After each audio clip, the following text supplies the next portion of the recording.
Pixels.cool.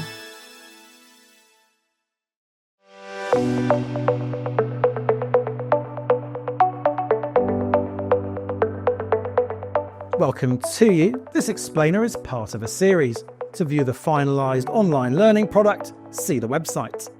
I've opened the project file saved at the end of the previous explainer. Here's how to publish it.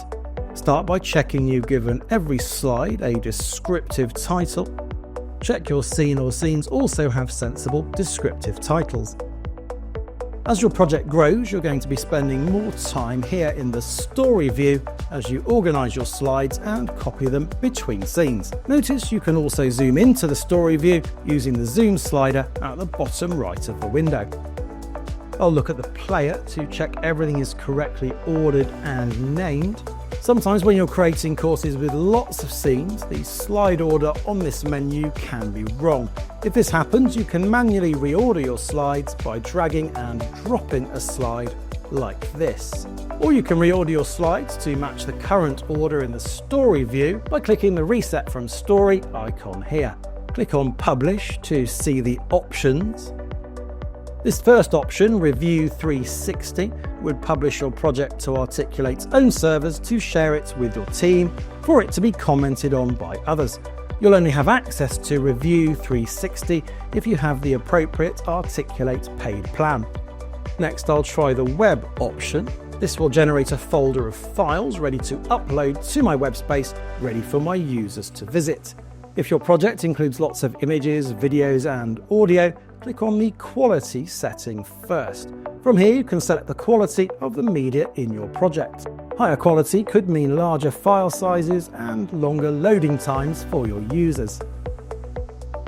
And click Publish. This process could take a while as every image and video is compressed as part of the process. And click View Project. Here's the folder created on my computer. It includes a launch page to start the course. You'll need to upload the entire folder online for it to work. Next, I'll select to publish the project to video. I'll select the slide size of 1280 by 720 as this matches the slides in my project. I can create a video of the entire project or pick a specific scene or slide. I'll publish my entire project.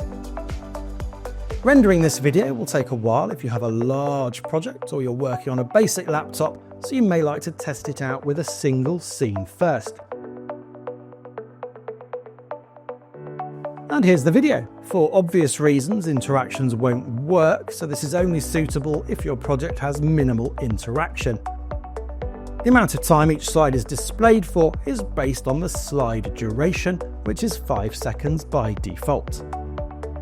A lot of storyline projects are created to be uploaded to an LMS, a learning management system, such as Moodle or LearnDash. The main benefit of uploading your storyline content to an LMS is that that system can then report specific analytics back to you, such as individual quiz results. The reporting standard is selected here. Nearly every LMS is SCORM compliant, and more modern systems support XAPI, which can track interactions in a lot more detail, such as individual clicks and precisely how long an individual person has watched a video for. For help with the best publishing workflow for your use case, click the Learn More About Publishing link at the bottom left here.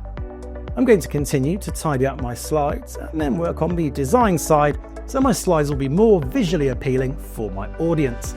Remember, you can see the finished version on the website. Don't forget to watch the bonus explainer for a closer look at Storyline's AI assistant. We look forward to seeing what you go on to create.